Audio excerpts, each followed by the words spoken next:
It's the year 2043. After a long and devastating global trade war fractured economies and shifted the international landscape, pirates and corsairs once again roam the seas.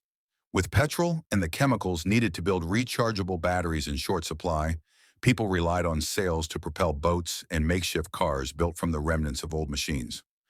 Among this chaos, three American teenagers, Alex, Jaime, and Diego, explore the seas in search of adventure and loot.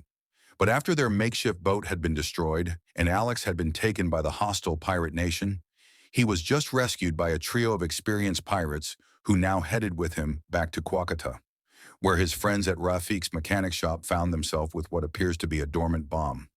Back on the pirate nation's artificial island, shadows flickered across steel walls.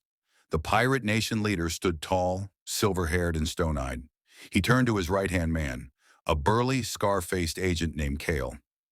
"If you confirm the device is on land," the captain said, voice cold as steel, "you have the discretion to use it." Kael raised a brow. "We must make sure," the captain added, "that our power is measured." Kael nodded, then vanished into the fog. Back in Quacata, the OG pirates returned to Rafik's shop with Alex limping beside them. But the moment Rafik saw them, rage boiled. "You brought a bomb into my shop? Near my children?" he shouted. Mujibur held his ground. "Better here than with those monsters." Alex tried to defuse the tension. "We need to move it. Fast. Figure out how to deactivate or destroy it." Rafik exhaled, hands trembling. "Get it out of the city." Alex leaned over the casing. "They called it a city eraser. That means it can wipe out tens, maybe hundreds of kilometers." The room went silent. Then, beep. The suitcase glowed red. A 20-minute countdown lit up the digital clock. Everyone scrambled. Outside, just past the docks, a sleek pirate nation vessel loomed. Kael's ship. "They triggered it remotely," Jaime muttered. Rafik turned to Mujibur, voice cracked with fear. "You've doomed us." Diego grabbed Navid's windsprint race cart. "We'll use this." Navid shook his head. "It's not fast enough." Rafik opened a tarp-covered case, an electric speed bike. "This might work." Navid frowned. "The battery's shot. We won't make it far." Jaime thought fast. "Take it uphill. Ride it down when power's low." Arguments broke out. "I'm the fastest," Navid said. "I won the wind sprint." "You only won because I was sick," Diego shot back. But while they fought, Alex strapped the bomb to his back and bolted on the bike, heading to the hill. The town rang with alarms. Mujibur ordered the evacuation. Families fled east as Alex rode west, the hill towering before him. 5 minutes left. The bike sputtered. A spark shot from the motor. It crashed. Alex groaned, crawling out of the wreckage. He picked up the device, started walking. Then, wind brushed his face. Raman descended in his glider, landing with wild grace. "Piratita," he said. "Where are you going?" Alex gestured at the bomb. "No wheels, just legs." Raman smiled. "The wind's strong, strong enough for something loco." Alex helped him strap the bomb to his chest. Raman climbed back into his glider, eyes locked on the horizon. He leapt, soared downhill, then caught the updraft. He rose high, toward the sea, toward Kael's ship. The pirate nation vessel was speeding away, trying to put distance between them and Quacata. But Raman was faster. The wind was on his side. He crashed into the deck. The crew ran toward him, bloodied, broken. The glowing clock read 003, 002. Raman smiled, blinking through the haze. "Ole, 00." The detonation obliterated the vessel. Fire curled into the clouds. Sea foam turned to steam. Sound vanished. Quacata stood untouched. Raman, the kite tinkerer, the glider pirate, the lifeline in the storm. He was gone, but the coast was safe. The survivors stood quietly at the edge of Quacata's battered shore. A small bonfire burned as the wind carried salt and silence. Locals lit candles. Pirates bowed their heads.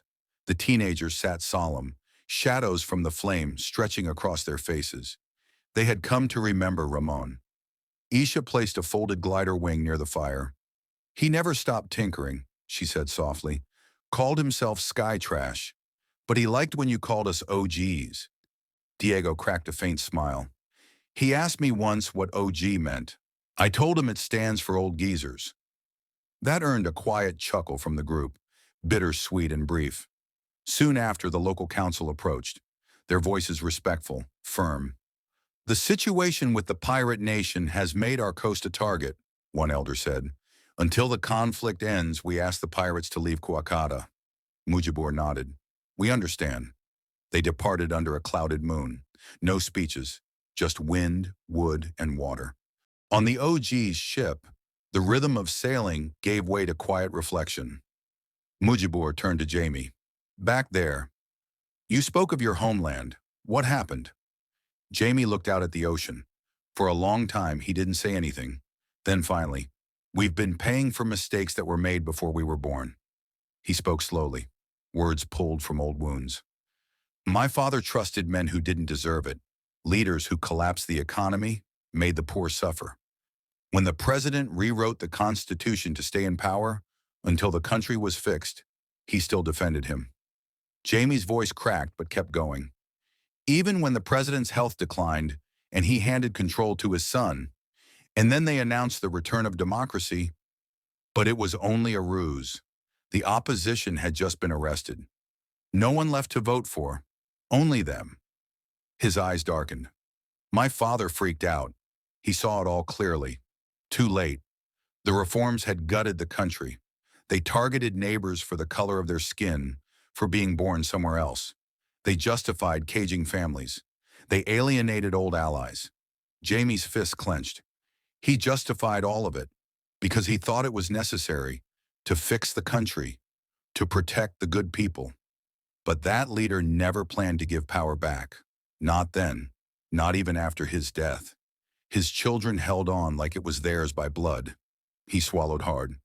And when my dad protested, when he finally snapped, they arrested him, said he was drunk and fell in his cell. Jaime stared into the waves. He never drank. Ever. They killed him and covered it up, like he was nothing. Mujibur placed a hand on his shoulder, offering comfort. That's a peculiar sword, the one you have, Mujibur said, attempting to shift the conversation. A very slim blade. I don't believe I've seen one like that in years. Since the last Olympic Games, maybe. Oh, this, says Jaime while unsheathing his sword. It's a stiletto. It was my father's. He actually was in the Olympics before I was born. Fencing. People said he was great. Is that why I never see you practice your fencing with the other two? Mujibur asked. Yes, you could say that. I mean, I don't think I'll ever be as good as my father. But he did teach me the basics since I was a toddler. It's no fun for them to practice with me, and I don't get much out of it either. Jaime answered with a playful smile. Isha joined them. We'll be docking in Myanmar soon. Quiet port. Plenty of places to disappear. Let's keep moving.